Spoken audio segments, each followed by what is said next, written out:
Okay, apa khabar semua? Kita berada di Pesta Lampu di Kampung Sungai Pasu. Tadi malam dia tak pasang semua lagi, tapi still cantik. Dia pasang semua cantik lah guys. Di Sungai Pasu, inisiatif Majlis Daerah Raub, tapi dia pilih Sungai Pasu untuk menggalakkan orang ramai lah datang. Mungkin sini boleh jadi bincang. InsyaAllah guys, datanglah ke Sungai Pasu ni guys,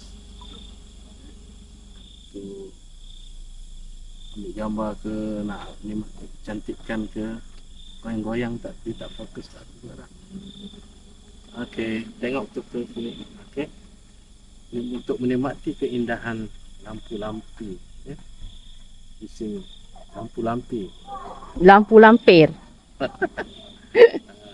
Ini tahniah lah kepada Majlis Daerah Raub kerana berjaya. Saya pun tak boleh lama sini guys, sebab kalau lama-lama kan lupa pula.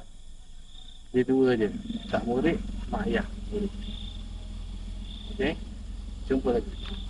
Bye.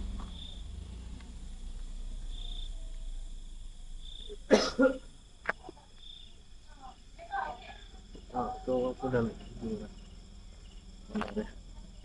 Kita orang majlis lah.